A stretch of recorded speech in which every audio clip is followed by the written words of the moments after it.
ሰላም ሰላም ውድማይ ሰራዊያን እንዴት ቆያችሁልን? በዛሬው ዕለት የተሰሙ ክለባችን የሚመለከቱ በርከት ያሉ መረጃዎች ይዘን መጥተናል። አብራችሁ ቆዩ። ውድ ቤተሰቦች እንደተለመደው ለቻናሉ አዲስ ከሆናችሁ በቅድሚያ ቻናሉ ሰብስክራይብ ማድረግ ቤተሰብ ሁኑ።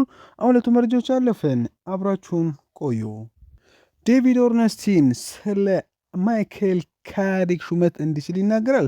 ካሪክ አሞሪምን ሲተካ ዩናይትድ ትልቁ ኢላማ ለቀጣይ ውድድር ዘመን የቻምፒየንስ ሊግ ብቁ ማድረግ ነበር። ካሪክ ይህንን ለማሳካት በትክክለኛ መንገድ ላይ ነው። እናም ያደረገው ነገር ትልቅ ምልክት ነው። እስካሁን ድረስ ያለው ውጤትና በክለብ ውስጥም ሆነ ከውጭ ያለው ተወዳጅነት ሰኞ ላይ ጥሩ ምሽት ባያሳልፍም አሁንም በጣም ጠንካራ ቦታ ላይ አስቀምጧል ብሏል። እንደ ቱሄል፣ ኤንሪኬ፣ አንቸሎቲ ያሉ ከፍተኛ አማሪዎች በአብዛኛው በክረምት አይገኙም። ቱሄል ከእንግሊዝ ጋር አዲስ ውል ተፈራርሟል። አንቸሎቲ በዓለም ዋንጫው ላይ ሆነ፣ ኤንሪኬ በፒኤስጂ አዲስ ውልን ፈርም ይጠብቃል። ክለቡ ከካሪክ ይልቅ የራውላ ግላስነር ወይም ሲልቫ መምረጥን አይፈልግም። ዩናይትድ ሁሉንም ስራዎች አጠናቋል እና ምን ማየት ችኮላ አያደርግም። ሁኔታው በዚሁ ቀጠለ።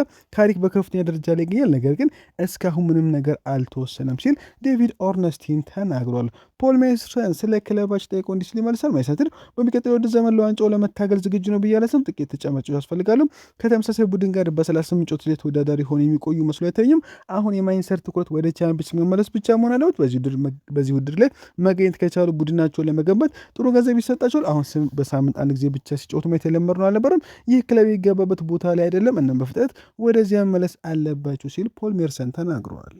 ማንቸስተር ዩናይትድ በዚህ ክረምት የብሬንትፎርዱን አጥቂ ኢጎር ቲያጎን በቀድሞ የእንግሊዝ አሰልጣኝ ሳም አላርዲስ እንዲያስፈርም ተነግሮታል። ብራዚል ኢንተርናሽናል እስካሁን በቡድኖች 24 ጎሎችን አያስቆጥሮ አንድ አሲስት አስመዝግቧል። የማንቸስተር ሲቲ ኤርሊንግ ሃላንድ በፕሪሚየር ሊጉ ከኢጎር ቲያጎ በላይ ግብ ያስቆጠረ ተጫዋች መሆኑም አይዘነጋም። የሰማሁት በማንቸስተር ሲያረጋጋ ሲሆን መደበኛ እግር ኳስ ለመጫወት ጓጉቷል። በነገ ምሽቱ የስታንፎርድ ጨዋታ ላይ ለመጫወት አሁን ላይ ዝግጁ ነውም ተብሏል። ለአንድሬ ኦናና ቅርበት ያላቸው ምንጮች እንደሚሉት የኦናና አስተሳሰብ ለቅድመ ውድድር ዘመን ወደ ማንቸስተር መመለስና ለአዲሱ አሰልጣኝ በቡድን ውስጥ ቦታ እንደሚገባ ማረጋገጥ ነው። ኦናና አሁንም በክለቡ ወደፊት ፋንታ እንዳለው ያምናል፣ ተስፋ አይቆርጥም ተብሏል። እንዲሁም ከሲስቶን የተገኘው ሪፖርት እንደሚያስማር ከራሽፎርድ አስፈላጊ ሆኖ ከተገኘ እንደ አንድሬ ኦናና ወደ ማንቸስተር ለመመለስ ክፍት ይሆናልም ተብለዋል። አይደን ኤቨን ለመጀመሪያ ጊዜ ከቼልሲ ጋር በሚኖር የቅዳሜ ብሪጅ ጨዋታ በማይክል ካሪክ ስር ቋሚ ሆኖ ሊጮት ይችላል ተብሏል። ኤሊዮት አንደርሰን የማንቸስተር ዋነኛ ኢላማ፣ ነገር ግን ማንቸስተር ሲቲ የበርናንዶ ሲልቫ ሮድሪ ላይ ባለው እርግጠኛ ለመሆን ምክንያት ፍላጎት አለው። ኖቲንጋም ፎረስት ለአማካዩ ሪካርድ ክፍል ይፈልጋል። አንደርሰን በሳምንት እስከ 100,000 ፓውንድ ያገኛል እና የዓለም ዋንጫው ከምቶ ማስገባት ወደ ሌላ ክለብ ለመዞር አይገፋፋም ሲል ዴቪድ ኦርነስቲን ተናግረዋል። የጁሊያን ነግልስማን ስም በማንቸስተር ሲቲ የጠናከረ መሆን እየተሰማ የክለቡ ምንጮች ምንም አይነት ድቀተኛ ግንኙነት እንዳልተደረገ ቢገልጹም አንዳንድ ምንጮች ከካምፑ ጋር የመጀመሪያ ቤቶች እንደተደረጉ ያምናሉ። ጀርመን አሰልጣኝ በእጩ ዝርዝር ውስጥ ከፍተኛ ደረጃ ላይ የሚገኝ ሲሆን ብዙ ተጫዋቾች ለረጅም ጊዜ ለእሱ አድናቆት ያላቸው ሲሆን የዓለም ዋንጫ በውሳኔ አሰጣጥ ውስጥ ትልቅ ሚና ይጫወታል። በናግልስማን ሹመት ላይ ግልጽ የሆነ ማብራሪያ በቅርብ ጊዜ ውስጥ ይታወቃል። ካሪክ ቡድኑን ለቻምፒየንስ ሊግ ብቁ ካደረገ ሚናውን እንደሚወስድ ይጠበቃል ሲል ለክለባችን ቅልቤ ነው ሱሊቶልክ ዘግቦታል። ቤን ጃኮብስ በተለያዩ ጉዳዮች ላይ ትላንት ማምሻውን መረጃ ወጥቷል። ቤን ጃኮብስ ስለ ማቲስ ዴሊት መመለሻ ጠይቆ እንዲህ ሲል ይመልሳል። እሱ የሚመለስበት ግን የታወቀ ነገር የለም። እኔ እስከማውቀው ድረስ ትንሽ ስር የሰደደ ስለሆነ መምጫው አይታወቅም ብሏል። ዩናይትድ በጥር ወር ከታይለር አዳምስ ጋር ስለ ክረምት የዝውውር የመጀመሪያው ታደርጓል። ቦርነማውዝ አሌክስ ስኮትን ለማቆየት ተስፋ ያደርጋል። ዩናይትድ ስኮትን ይፈልጋል። ነገር ግን እነዚህ ውይይቶች ዩናይትድ 3 አማካዮችን ሊያመጣ እንደሚችል ያሳዩናል ሲል ተናግሯል። ስለ ማርኮ ሴንሲያሌ መረጃ ከሪፖርቶች በተቃራኒ ቼልሲ በአሁን ጊዜ እሱን ለማምጣት ንቁ ተስፋ አላደረገም። ሊቨርፑል ስለሱ ተናግሯል። ነገር ግን እስካሁን ምንም አይነት መደበኛ ንግግር የለም። አንዳንድ ሰዎች በዚህ ደረጃ ቶተንሃም ከዝውውሩ ያስወጡ፣ ነገር ግን በፕሪሚየር ሊግ ከቆዩ ተጫዋቹ ለመቀላቀል በጣም ከፍቶ ለማይሰትልም ሊሆን ይችላል። ነገር ግን እስካሁን ቅርብ ነገር የለም ብለዋል። ኡጋርቴ ዩናይትድን ከለቀ ቻምፒየንስ ሊግ እግር ኳስን ስለመጫወት ስለሚፈልግ ወደ ሌላ የአውሮፓ ትልቅ ክለብ ያመራል ብሏል። ኡጋርቴ በተጨማሪም ዩናይትድን ከለቀቀ አሁን ላይ ወደ ሞናኮ ለማምራት ክፍት ነውም ሲል ቤን ጃኮብስ ይናገራል። ቤን ጃኮብስ በመቀጠል ስለ ሞርጋን ሮጀርስ ጠይቆ እንዲህ ሲል ይመልሳል። ሮጀርስ በማንቸስተር ዝርዝር ውስጥ ይገኛል። የቪላ ከፍተኛ ነው። በትክክለኛ ቁጥር ለመሸጥ ክፍት ናቸው። ሮጀርስ ለመለቀም እየጠየቀ ያለም፣ ነገር ግን አዲሱ ውል ምንም ለውጥ አያመጣም ብሏል። ራሽፎርድ ወደ ዩናይትድ ቢመለስ በጣም ይገርመኛል። የማርከስ ራሽፎርድ የኦልትራፎርድ ወደፊት ፋንታ አሁን ለጊዜው ያልፎበታል። በተጫዋቹ በኩል በመርህ ደረጃ ስምምነት አለ። ሁሉም ነገር በማንቸስተርና በባርሴሎና መካከል ብቻ ነው የቀረው ብሏል። ካሪክ ለቦታው ከግንባር ቀደም ተፎካካሪዎች አንዱ ሲሆን ይህንንም ተነግሮታል። ስራውን ሲሰጠው እስከ ዓመቱ መጨረስ ብቻ እንደሚሆን ተነግሮት ነበር። ዩናይትድ ስራ አያገኙም ብለን የምናስባቸው ሰዎች አሉ። ቀዳሚው ሉዊስ ኤንሪኬ ሲሆን በፒኤስጂ 3 ዓመት ኮንትራት ይፈራረማል። ጋሪ ሳውዝጌት እስካሁን ምንም ግንኙነት አላደረገም። ዣቪ አሎንሶና ኤንዞ ማሬስካን በግምገማ ላይ አይደሉም ሲል ቤን ጃኮብስ ይናገራል። ቤን ጃኮብስ በመጨረሻም ናግልስማን የውስጥ ውይይቶች ከደረገባቸው ሰጦች አንዱ ነው። አሁን ለእድሎች ክፍት ነው፣ ነገር ግን ከዩናይትድ ቦርድ ጋር ምንም አይነት መደበኛ ውይይት ወይም ቃለ መልስ አልተደረገም ነው። ቤን ጃኮብስ በመጨረሻም በክረምቱ ከማንቸስተር በሚለቁት ሰዎች ለተመስሎ 6 ወይም 7 ተረስቶች ወደ ማንቸስተር ሊመጡ ይችላሉም ብለዋል። ላውሪ ዎትዌል በዘ አትሌቲክስ አምዱ ላይ ስለሆነ የክለባችን መረጃዎች ሰፋ ያለ መረጃ ሰጥቷል። ላውሪ ዎትዌል ሲናገር እንዲህ አዲስ ፈራሚዎች ለማን አሰልጣኝ እንደሚጫወቱ ማወቅ ይፈልጋሉ። ነገር ግን በዩናይትድ የሚገኙ ከፍተኛ ባለስልጣናት ይህ ከልክ ያለፈ እንደሆነ ያስባሉ። አሁን የማንቸስተር ኃላፊዎች የካሪክ ኖሪፍታ ፋንታ ውሳኔ ላይ እንደሚያተኩሩ አጥብቆ ይናገራሉ። እስከ ዓመቱ መጨረሻ ድረስ የመጠበቅ የት እንደሚያጠናቅም ማየትና ስሜቱን መረዳት እና የመጨረሻውን መረጃ ማጥናት ይፈልጋሉ። ስለ ገበያው ጥሩ ግንዛቤ ለማየት ከጀርባ እንቅስቃሴ አድርጓል። ነገር ግን በቃለ መጠይቁ ሂደት ላይ ገና ናቸው ብለም የማንቸስተር የቅጥር ዳይሬክተር ኃላፊ ክሪስቶፈር ቪቬል ከጁሊያን ናግልስማን ጋር ጓደኛሞች ናቸው። እናም ስለ ባህሪያቱ በእርግጠኝነት ይናገራል። ናግልስማን ባየር ሙኒክን የቡንደስሊጋ ዋንጫ እንዲያሸንፍ ከማድረጉ በፊት በላይፕዚግ ውስጥ አብሮ ሰርቷል። ነገር ግን የዓለም ዋንጫ ፍጻሜ የሚደረገው ዩናይትድ የመጀመሪያውን የቀድሞ ውድድር ዘመን ጨዋታ ካደረገ በኋላ ሲሆን ይህም ነገሮችን ያወሳስባል። ዩናይትድ ከዚህ በፊት በፕሪሚየር ሊግ ውስጥ ያልሰራ አሰልጣኝ እንደገና ለመምረጥ ጥንቃቄ ያደርጋል መባሉ የሚታወሳል። አሁንም ቢሆን ወደ ክለቡ የመምጣት እድል ያላቸው በርካታ አሰልጣኞች ካሪክ ከመጣበት ጊዜ ጀምሮ በተሰጠው ከፍተኛ ኃላፊነት ደረጃ ምክንያት ዩናይትድ ከካሪክ ጋር መሄድን እንዳለበት ያምናሉም ብለዋል። ምናልባት ካሪክና አሰልጣኝ ቡድን አባላት ከፕሪሚየር ሊግ ጎን ለጎን የአውሮፓ ውድድር እንዴት መቋቋም እንደሚችሉ ጥያቄዎች አሉ። ዩናይትድ ወደ ቻምፒየንስ ሊግ ለመመለስ የተቃረበ ነው። አንዱን ይኖራል። በአሁኑ ጊዜ በፕሪሚየር ሊግ ውስጥ ጠንካራ ስራ ቢሰራም ለማንቸስተር ዩናይትድ እንደ አማራጭ አይታይም ብሏል። ዩናይትድ በምትኩ ምዕራዊነትን ቅድሚያ እየሰጠ ነው። የማይክል ካሪክ እየጨመረ የመጡ ተጽዕኖና ውጤቶቹ እንደ አማራጭ ሌላ አሰልጣኝ መንቀሳቀስ የማይታሰብ ያደርጓል። ሉዊስ ኤንሪኬ በሁለቱ ቡድኖች የቻምፒየንስ ሊግ አሸናፊ መሆኑ ጎልቶ እንዲታይ ያደርጉታል።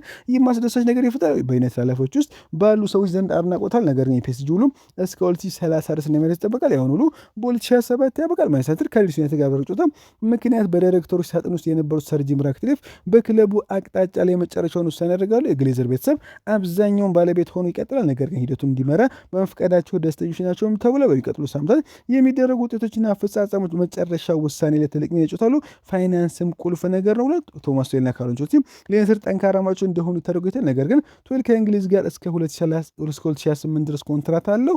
እንዲሁም ካርሎ አንቸሎቲ ከብራዚል ጋር እስከ 2030 ድረስ ኮንትራት ለማራዘም አሁን ላይ ዝግጁ ናቸውም ተብሏል። ኡናይ ኤምሪ ቀደም ሲል በተለያዩ ደረጃዎች ለማንቸስተር እጩ ሆኖ ቀርቦ ነበር። ሰር አሌክስ ፈርጉሰንም እንደ አሰልጣኝ ያላቸውን ባህሪያት እንደሚያደንቁለት መናገራቸውም ይታወሳል ሲል ላውሪ ዎትዌል ዘግቦታል። ሉዊስ ሳሃ ዩናይትድ ለዴዜሪ ዱዌና ለቪክተር ኦሲሜን ሁሉንም ነገር እንዲያደርግ አሳሰበ። በመጪው ዝውውር መስኮት የሳሃ ህልም ፈራሚዎች እንደሆኑም ገልጿቸዋል። ቢገኝ ኖሮ ለማንቸስተር የሚመኘው ፈራሚ ዱዌ ይሆናል። እሱ አስደናቂ ተሰጥኦ ያለው ነው። በራስ መተማመን የስራ ፍጥነቱን በጣም ወደዋለሁ። እመቃቀሙ እጅግ በጣም ትልቅ ነው። ዱዌ ማን ያስታውሳል ብለህ ብትጠይቀኝ ወጣቱ ክርስቲያኖ ሮናልዶ ነው እልሃለሁ። በጣም የሚፈልገው ተጫዋች ነው ብሏል። ሆኖም ግን ምናልባት የበለ ተጨባጭ አማራጭ ቪክተር ኦሲሜን ነው። ከቤንጃሚን ሴስኮ ጋር በአንድ ላይ አጋር መሆን ይችላል ብሏል። ቻምፒየንስ ሊግ የሚቀጥለው ድር ዘመን ለክለቡ ትልቅ ግብ ይሆናል። እናማማ ተጫዋች ያስፈልገናል። እዚያም አንዳንድ በጣም አካል ተጫዋች ያስፈልጋሉ። ይህ ዩናይትድ ማየት ያለበት መሀሉ ሚዛን ማድረግ የሚችል የመሀል ሜዳ ተጫዋች እጅግ በጣም አስፈላጊ ነው ሲል ሉዊስ ሳሃ ጠቁመዋል። ሪያል ማድሪድ፣ ባርሴሎና፣ ባየር ሙኒክ የጄጄ ጋብሪኤልን እድገት በቅርበት እየተከታተሉ ነው ሲል ቴሌግራፍ ዘግቦታል። ፋብሪዚዮ ሮማኖ የማንቸስተር ሰዎች ለባርሴሎና መልእክት ልኳል ብላ የ30 ሚሊዮን ዩሮ የግዢ አማራጭ ውል ይክፈሉ፣ ራሽፎርድን እንደገና መልሰን መውሰድ እንችላለን የሚለው ሌላ ክለብ መሸጥ ወይም ማቆየት ይችላሉ። የሚቀጥሉ አሰልጣኝ ማን እንደሚሆን አሁን ላይ ወሰናል። ነገር ግን ማርከስ ራሽፎርድ ከማንቸስተር መልቀቁ አሁን ላይ እርግጥ ነው ብሏል። ቼልሲ በዚህ ክረምት አሌሃንድሮ ጋርናቾን ለመሸጥ ክፍት ናቸው። ጋርናቾ ባለፈው ዓመት ቼልሲ ለመቀላቀል በጣም ወቅቶት ነበር። ወኪሎቹ ባለፈው ዓመት ጥር ወር ላይ ስታንፎርድ ብሪጅን ጎብኝተው ነበር። ዩናይትድ በአሁኑ ላይ ከጋርናቾ ሽያጭ 10% ዋጋ የማግኘት ዊልም መብትም አለው ተብሎ ኖቲንግሃም ፎረስት ኤሊዮት አንደርሰን ሲሸጡ የፕሪሚየር ሊጉን የአማካይ ዝውውር ሪከርድ ለመስመር ይፈልጋሉ ተብለዋል። ዩናይትድ የቦሎኛውን አጥቂ ሳንቲያጎ ካስትሮን የተከታተለ ሲሆን ሐሙስ ዕለት ከአስቶን ቪላ ጋር የተደረገውን ጨዋታ ላይ የተገኙት ስካውቶች አርጀንቲናን ተመልክቷል ተብሏል። ካስትሮ በዚህ ክረምት ወደ ፕሪሚየር ሊግ ዝውውር እንደሚያደርግ ይጠበቃል። አርሰናልና ኤቨርተንም ጠንካራ ፍላጎት አሳይቷል ተብሏል። ሳንቲያጎ ካስትሮን እስካሁን ድረስ በ28 ጨዋታዎች 11 ጎልና አሲስት ማስመዝገብም ችለዋል። ፋብሪዚዮ ሮማኖ የፕሪሚየር ሊጉ አሰልጣኝ የማንቸስተርን ስራ እንደሚፈልግ አረጋገጠ። ማንቸስተር ዩናይትድ በውድድር ዘመኑ መጨረሻ ላይ ቋሚ አሰልጣኝ ይፈልጋሉ እና ማይክል ካሪክ ስራውን ለማግኘት ተፎካካሪ ቢሆን በገበያ ሌሎች አማራጮች የተፈለጉ ነው። በቀድሞ አሰልጣኝ ኤሪክ ቴን ሃግና ሩበን አሞሪም ስር ከነበሩት ችግሮች በኋላ የፕሪሚየር ሊጉ ቡድን አሁን ቀደም ሲል የፈጸሟቸው ስህተቶች ለማስወገድ ይፈልጉ እና ማንኛውም ውሳኔ ከማድረጋቸው በፊት አማራጮቻቸው ሙሉ በሙሉ ለመገምገም ጊዜያቸውን ለመውሰድ ዝግጁ ናቸው ተብሏል። እንደ ኦማር ቤራዳና ጄሰን ዊልሆክስ ባሉ ሰዎች የሚመራው የክለቡ የስፖርት ኃላፊዎች ክፍል ሌሎች አሰልጣኞች በቅርበት የተከታተሉ ሲሆን ከደቡብ እንግሊዝ ክለብ በአመቱ መጨረሻ የሚለቀውን የቦርንማውዝ አሰልጣኝ አንዶኒ ኢራኦላ የተመለከቱ ተብሎ ሮማኖ ኢራኦላ ለማንቸስተር የዝውውር ክፍት ነው ያደረገው። የኢራኦላ ስም በድንገት ከፍተኛ ወሬ እያስነሳ ነው። ውሉ በውድድር ዘመኑ ሲያበቃ ቦርንማውዝ የተረጋገጠ ሲሆን የ43 ዓመቱ ስፔናዊ በገበያ ላይ በጣም ተወዳጅ ነፃ ወኪል አሰልጣኝ ከሆኑት መካከል ቀዳሚ ይሆናል። የዝውውር ኤክስፐርቱ ፋብሪዚዮ ሮማኖ በቅርቡ መደበኛ ድርድሮች በይፋ ባይጀመሩ ኢራኦላ በማንቸስተር ቦታውን ለመያዝ አሁን ላይ ክፍት እንደሆነ አረጋግጧል። ሮማኖ ቤቶች ላይ እንዲህ ሲል ይናገራል። ከአሁን ጀምሮ እስከ ዓመቱ መጨረሻ ድረስ ማንቸስተር በቋሚ አሰልጣኛቸው ላይ ውሳኔ ያደርጋል። ነገር ግን በአሁኑ ጊዜ ማንቸስተር ከአንዶኒ ኢራኦላ ጋር ስለመደራደሩ አላውቅም። አንዶኒ ኢራኦላ ቀጣይ ማንቸስተር አሰልጣኝ መሆን ይፈልጋል ብለህ ብትጠይቀኝ በእርግጠኝነት ለዚያ ክፍት እንደሚሆን ተነግሮኛል። ግን በአሁኑ ጊዜ ከዚህ በላይ ምንም ነገር የለም ብለዋል። ኢራኦላ ከቼልሲ ጋር ጥሩ ስራ ሰርቷል። እንደ አንቶን ሴሜንዮ፣ ሚሎስ ኬርኬዝ፣ ዲኖ ሂውስተን ያሉ ቁልፍ ባለስልጦች ቢያጣም በአሁኑ ጊዜ በሊግ ውስጥ አስደናቂ 12 ጨዋታዎችን ያለመሸነፍ ጉዞን በቦርንማውዝ እያሳየ ነው። ባለፈው ሳምንትም አርሰናል በኤምሬትስ ማሸነፉም ይታወሳል። ማንቸስተር ዩናይትድ ሁልጊዜም ከካሪ ጊዜያዊ ስራ ጎን ለጎን ሌሎች እጩዎችን ሲገመግም የነበረ ቢሆንም ይህ ሂደት በቅርብ ቀናት ውስጥ ተፋጥኗል። የክለባችን ኃላፊዎች ቀጣዩን ሹመት በስህተት ላለማድረግ ወስኑም ሰር ጂም ራትክሊፍ፣ ኦማር ቤራዳና ጄሰን ዊልኮክስ የኤሪክ ቴን ሃግን የማርዘሚያ ኮንትራት ካስፈሩ በኋላ ቴን ሃግን ለማባረርና ከዚያም ወደ 30 ሚሊዮን ፖንድ የሚጠጋ ውጭ ያወጡ ሲሆን አሞሪምንም ቀጥረው ከስራ ካባሩ በኋላ ከፍተኛ ጫና ውስጥ ናቸው። ከጠንካራ ጊዜ ቆይታ በኋላ ከኦሌ ጉናር ሶልሻየር ጋር የተደረገውን ስምምነት ስህተት ከመርገብ ይጠነቃሉ። ለዚህ ዩናይትድ ሉዊስ ኤንሪኬን፣ ጁሊያን ናግልስማንና ኡናይ ኤምሪ፣ ኦሊቨር ግላሰርና አንዶኒ ኢራኦላን ጨምሮ አማራጮችን መገምገማቸውን የቀጠሉ ሲል ሚረር ዘግቦታል። ማንቸስተር ዩናይትድ ክለቡ ከሚቀጥለው ዘመን በፊት የመሃል ሜዳ አማራጮችን ሲገመግም በዚህ ክረምት ለዴቪድ ፍራቴሲ ድንገተኛ እርምጃ ወስዷል ተብሏል። ዩናይትድ በቡድን መልሶ ግንባታ ውስጥ የወጣቶችና የልምድ ድብልቅን ኢላማ ያደረገ ነው ተብሏል። ፍራቴሲ ጉልበት፣ ጥራትና ከፍተኛ ደረጃ ልምድን ወደ መሃል ክፍሉ ማምጣት የሚችል እምቅ ተጫዋች ተደርጎ ይቆጠራል ሲል ሜል ስፖርት ዘግቦታል። ማንቸስተር ዩናይትድ በዚህ ክረምት የደቡብ ኮሪያውን አጥቂ ኦህዮን ጊዮንን ለማዞር እያሰቡ ነው። 5 ዓመት ጨዋታ በዚህ ውድድር ዘመን በቤሺክታሽ ያሳየው ብቃት በርካታ ስካውቶችን እያስደነቀ ነው። ደቡብ ኮሪያ እስካሁን ለቱርኩ ቡድን 10 ጨዋታዎችን አድርጎ 7 ጎሎችንና 2 አሲስቶችን አድርጎ ዩናይትድ እስከ 25 ሚሊዮን ፓውንድ በቂ እንደሆነ ያምናል ሲል ቲም ቶክ ዘግቦታል። ማንቸስተር የማርከስ ራሽፎርድ ምትክል የሚችል ተጫዋች በመልኩ ሲቀጥል የአትሌቲክ ቢልባኦን የክንፍ መስመር ተጫዋች ኒኮ ዊሊያምስን ለማዞር እያሰቡ ነው ተብሏል። ስፔናዊ የክንፍ መስመር ተጫዋች ክለቡ ለመልቀቅ ዝግጁ መሆኑን ነግሯቸዋል። ይህም ዩናይትድ ፍላጎት ያስደርጋል። ዩናይትድ ዊሊያምስን በፍጥነቱና ተከላካዮችን አንድ ለአንድ በማሸነፍ ባለው ችሎታ ያደርገዋል። ይህም ለቡድኑ ጠንካራ ብቃት እንዲጨምር ያደርገዋል ሲል ኤልናሲዮናል ዘግቦታል። የ18 ዓመቱ ጎድዊል ኩኮንኪ ቀዳሚ ዩናይትድ ከቼልሲ ጋር በሚያደርገው ጨዋታ ላይ ሊሳተፍ ይችላል ተባለ። ማጓየርና ሊሳንድሮ ማርቲኔዝ ከጨዋታ ውጭ ይሆናሉ። አሞሪም ስለ ኩኮንኪ በአንድ ወቅት እንዲህ ሲል ይናገር፣ የፕሪሚየር ሊጉን ፍላጎት ለማስተናገድ ዝግጁ ነው ብዬ አስባለሁ። በጣም የበሰለ ነው ማለቱ የሚታወሰ መሳይትር የስፖርቲንግ ሊዝበን ጥንዶቹን ሞርተን ሁጁልማንድና ኦስማን ዲዮማንድ ለማስፈረም ተስፋ ያደርጋሉ። ሁጁልማንድ ከስፖርቲንግ ጋር የመልቀቂያ አንቀጽ እንደተዘግቧል። ይህም 43 ሚሊዮን ፓውንድ ነው ተብሏል። ዲዮማንድ በዚህ ክረምት ሊለቅ ይችላል። ዋጋውም እስከ 35 ሚሊዮን ፓውንድ ሊሆናል ሲል ቲም ቶክ ዘግቦታል። ፋብሪዚዮ ሮማኖ ስለ አሰልጣኝ ኢላማዎች ጠይቆ እንዲህ ሲል መሰረት ከመጀመሪያው ቀን ጀምሮ ከካሪ ጋር በጣም ግልጽ ነው። ለማንሳት የሚቻሉ ምርጥ መፍትሄ በሙሉ እንዲያመጣ ይፈልጋሉ። ካሪ አሁን ላይ ሙሉ በሙሉ ደህና፣ ነገር ግን አሁንም እንደ ቋሚ አሰልጣኝ የመቆየት እድሉ እንዳለው ያምናሉ ሲል ተናግሯል። አሌክስ ክሮክ በኢራኦላ ከማንቸስተር ጉዳይ ጠይቆ እንዲህ ሲል ይመልሳል።